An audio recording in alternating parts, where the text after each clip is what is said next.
Hello students. So in the last video we have started learning about the basic laws and postulates in Boolean algebra. हमें कुछ basic rules और regulation की जरूरत होती है जिसके थ्रू हम आपके जो एक्सप्रेशन है उनका सिंप्लीफिकेशन करेंगे, उनको lower version of their representative में लेके आएंगे। तो हमने कुछ बेसिक रूल्स जो पढ़ा था, जैसे हमने अलाइनमेंट लॉ पढ़ा था, हमने आइडेंटिटी लॉ पढ़ा था, इडेम्पोटेंट लॉ पढ़ा था और हमने कॉम्प्लीमेंट लॉ पढ़ा था। नेक्स्ट हम यहाँ पर जो है आज डिस्कस करेंगे double negation law. Double negation का मतलब होता है, एक तो नेगेशन आपका आता है नॉट गेट से, जिसको हम इन्वर्टर गेट भी कहते हैं। तो यहाँ पर क्या क्या रहा है कि टू नेगेशन, इट्स मतलब दो बार उसको नेगेशन हम दिखाते हैं। तो या तो आपको इस तरीके से जो यहाँ पर बना हुआ है डबल कॉमास दिखेंगे, ठीक है, या फिर आपको डबल बार दिखेगा। तो आपका जो रिप्रेजेंटेशन होगा कुछ इस तरीके से, एक बार और उसके ऊपर एक बार, and it is equal to the actual variable. जो हमारा एक्चुअल वेरिएबल है ए, उसी के बराबर आ जाएगा।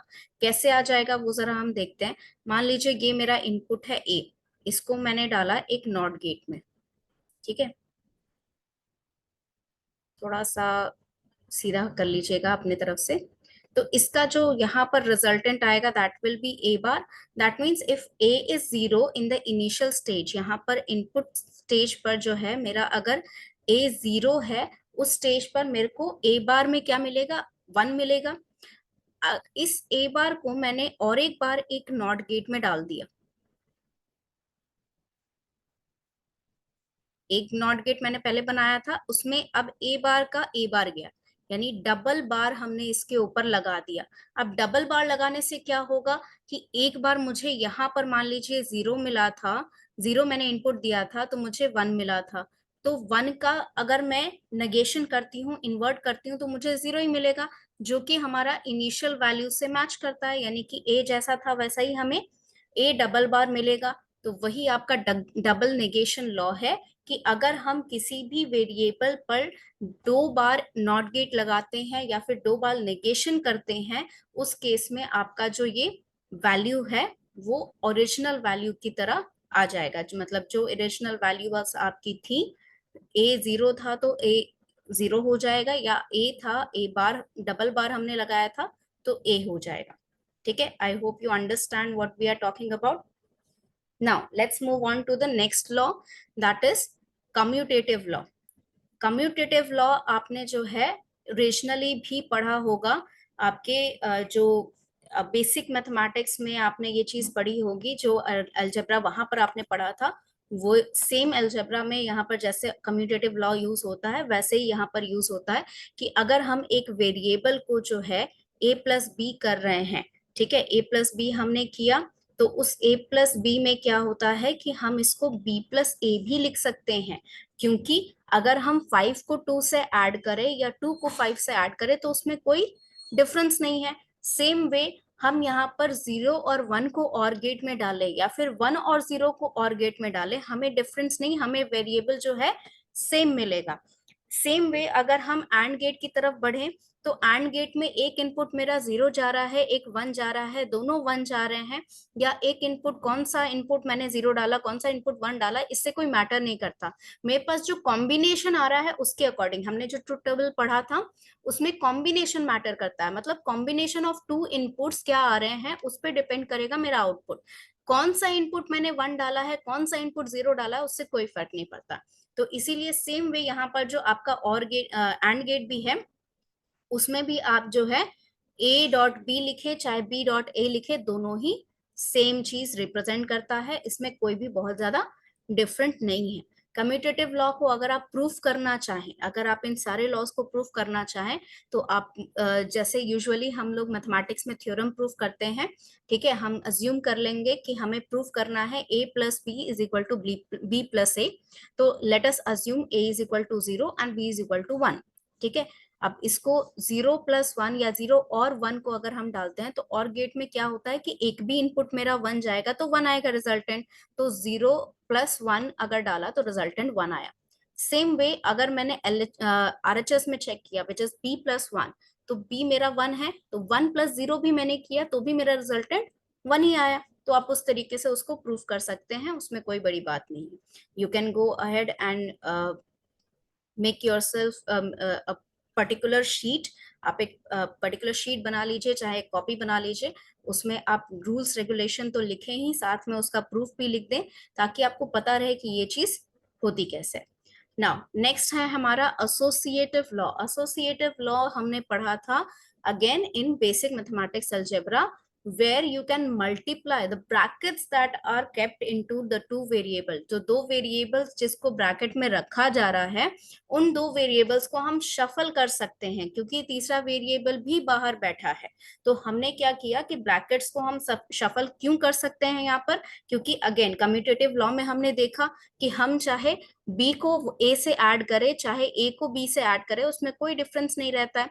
तो यहाँ पर भी अगर मेरे पास तीन वेरिएबल है जिसमें से मैंने दो को ब्रैकेट में रखा हुआ है, and you are putting this into the same or gate, तो उसमें कोई भी डिफरेंस नहीं है कि मैं पहले वाले दो वेरिएबल को ब्रैकेट में लूं या बाद वाले दो वेरिएबल को ब्रैकेट में लूं।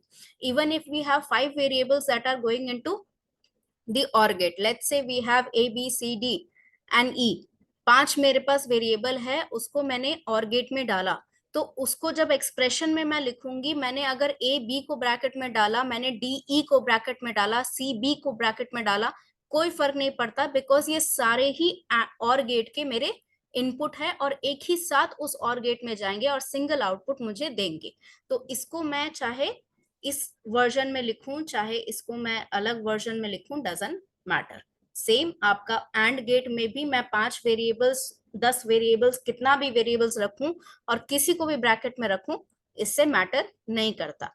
तो कभी कभार ये चीज हमारे लिए काम आती है, क्योंकि जब हम इक्वेशन सॉल्व कर रहे होते हैं, there are variables inside the bracket and there are variable outside the bracket. तो हमें अगर सेम गेट मिलता है, मान लीजिए आपका जो ब्रैकेट के अंदर है वो और गेट में जा रहा है, ब्रैकेट के बाहर भी जो है वो भी और गेट में जा रहा है, तो हम ब्रैकेट को ओपन करके उसको सॉल्व कर सकते हैं।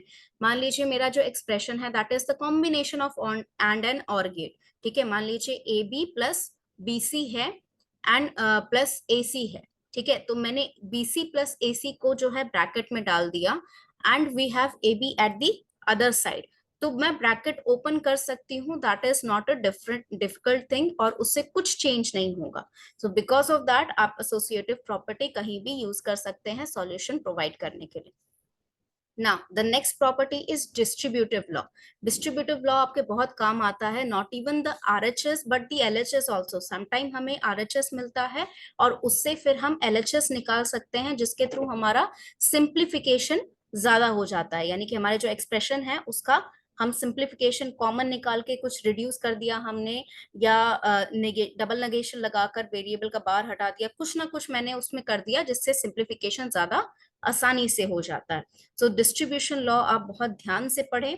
तो डिस्ट्रीब्यूशन लॉ कहता है कि अगर मेरे पास दो वेरिएबल और गेट में, ऐसे ही मैंने आपको पहले भी कहा, एसोसिएटिव लॉ मैंने जब पढ़ाया, तो अगर मेरे पास ब्रैकेट के बाहर भी जो वेरिएबल है वो सेम ही गेट में जा रहा है, तो मैं उसमें एसोसिएटिव लॉ लगाऊंगी। लेकिन अगर ब्रैकेट के बाहर कोई दूसरा गेट है जिसके साथ मेरे को उसमें इनपुट देना है, तो मैं उसमें डिस्ट्रीब्यूटिव लॉ लगाऊंगी। तो यहाँ डिस्ट्रीब्यूटिव लॉ क्या कहता है कि अगर ए को मैंने एंड गेट में इनपुट डाला, और दूसरा जो इनपुट है, जो सेकेंड इनपुट है, जो मिनिमम हमारे 2 इनपुट्स जाते हैं, तो एक इनपुट मेरा ए जा रहा है, सेकेंड इनपुट मेरा बी प्लस सी जा रहा है, यानी कि बी और सी को और गेट से उसके रिजल्टेंट से मैंने डाला एंड गेट में।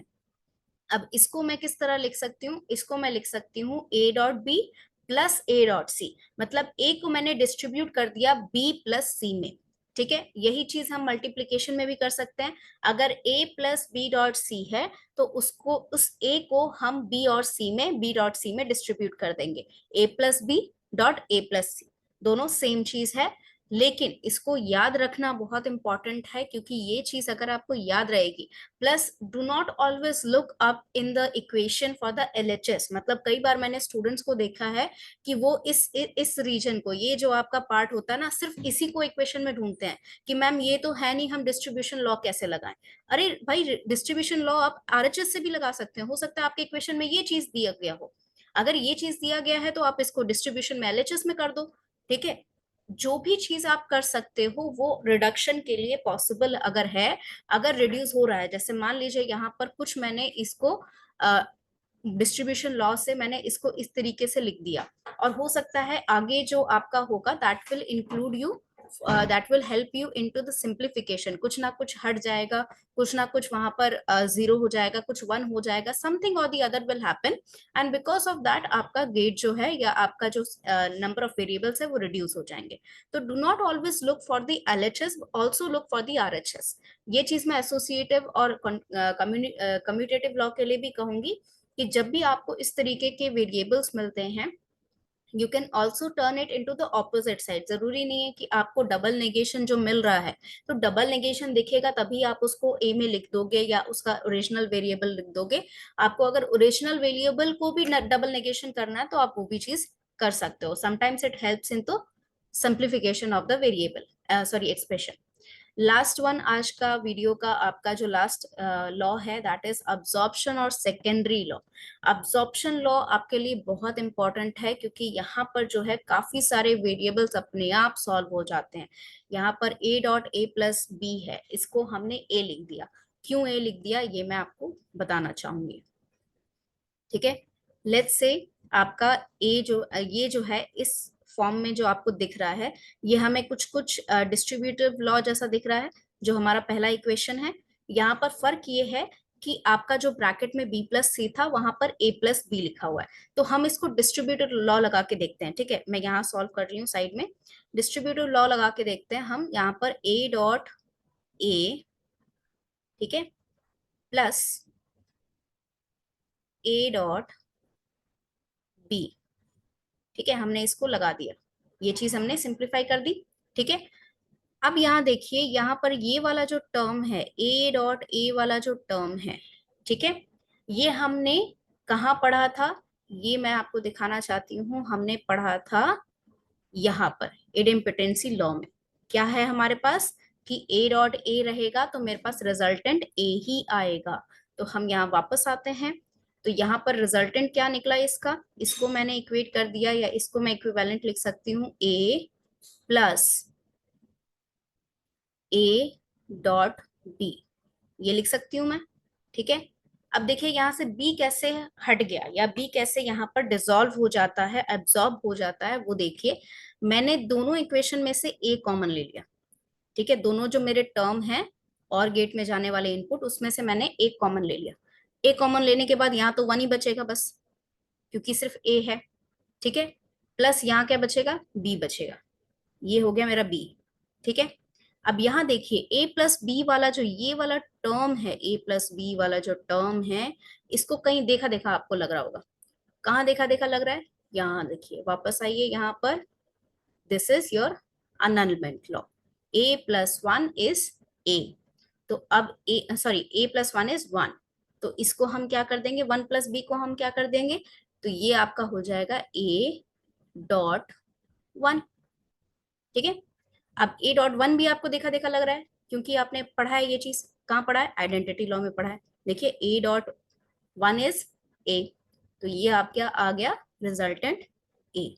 तो यही चीज आपका ऑब्जॉर्प्शन लॉ कहता है, क्या, A dot A plus B is equal to ए।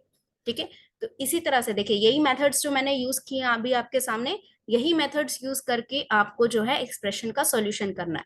यहाँ मैंने एक लॉ लगाया, यहाँ मैंने एक लॉ लगाया, और यहाँ भी मैंने एक लॉ लगाया। यही चीज मैं आपको बता रही थी कि जब भी आप कोई लॉ लगाते हैं, इन्हीं लॉस के यूज करके आप जो है एक्सप्रेशन को सिंप्लीफाई कर सकते हैं। अब यहाँ देखिए, सिंप्लीफाई करने की क्या जरूरत है, तो मैंने आपको पहले भी बता रखा है, सिंप्लीफिकेशन हम इसलिए करते हैं क्योंकि नंबर ऑफ गेट रिड्यूस हो। यहाँ देखिए, ये एक और गेट है और इसका जो इनपुट आउटपुट निकला, उसको मैंने एंड के साथ दो इनपुट देकर ए के साथ एंड गेट में एज अ सेकेंड इनपुट डाल दिया। तो यहाँ एक एंड गेट यूज हो रहा है, एक और गेट यूज हो रहा है। अब यहाँ जो सिंप्लीफाई किया, यहाँ एक भी गेट नहीं यूज हो रहा है, डायरेक्टली मेरा ए इनपुट जा रहा है। तो ये क्या हुआ, गेट रिड्यूस हुआ, मतलब सर्किट छोटा हुआ। सर्किट छोटा हुआ तो आपको क्या मिलेगा, स्मॉलर सर्किट। ठीक है, वही हम चाह रहे हैं कि हमारे छोटे से छोटे सर्किट में हमें बड़ा सा बड़ा फंक्शन मिले। इसीलिए हम जो है गैजेट्स बना रहे हैं, इतने सारे हेडफोन्स बना रहे हैं, ठीक है, स्मार्ट वॉचेस बना रहे हैं, क्योंकि हमें छोटे छोटे गैजेट्स में बड़े बड़े फंक्शन चाहिए। तो यही रिडक्शन हमें यहाँ पर करना है। नाउ ये जो है आपको यहाँ पर दिखेगा a plus A B is equal to 1। ये यहाँ पर मैंने आपको अगेन सॉल्व करके दिखा दिया। यहाँ वाले फर्स्ट वाले स्टेप को अगर हम इग्नोर करें, यहाँ से अगर मैं लूं, ठीक है, यहाँ से हमारा वो सेम सोल्यूशन आपको यहाँ पर कैसे ए आया ये पता चल गया। तो ये भी आपका एक एब्जॉर्प्शन लॉ है, चाहे आपको ये वाला इक्वेशन दिखे चाहे आपको ये वाला इक्वेशन दिखे, दोनों इक्वेशन का आंसर ए आएगा। Again A bar plus A into dot B is equal to A plus B. अब ये कैसे आया, ये मैं आपको होमवर्क दे रही हूँ, मेरे को चैट बॉक्स में लिख के बताओ कैसे आया, अदरवाइज मैं नेक्स्ट वीडियो में आपको बताऊंगी कि ये आपका सोल्यूशन कैसे आता है। मैंने आपको इतने सारे लॉज बता दिए, उन्हीं लॉज का यूज करके आपको ये बनेगा ही, आपको दूसरा कोई लॉ यूज नहीं करना है, ठीक है। Again this one also, A plus A bar B, A bar dot B is equal to A plus B. अब ये कैसे ऑब्जॉर्व किया हमने, या कैसे इसको यहाँ पर ए बार कैसे रिड्यूस हुआ सेकेंड वाले टर्म में, और फर्स्ट वाले टर्म में ए कैसे रिड्यूस हुआ, ये आपको मुझे चैट बॉक्स में लिख के बताना है कमेंट सेक्शन में। अगर आप बता देते हैं तो I will mention you into the next video, और अगर आपको नहीं मिलता है तो मैं नेक्स्ट वीडियो में आपको इसका सोल्यूशन जरूर दे दूंगी। Thank you so much for today, I hope you understand all the things. और अगर किसी भी चीज का कंफ्यूजन हो तो अगेन आप कमेंट सेक्शन में डाउट्स पूछ सकते हैं। Thank you.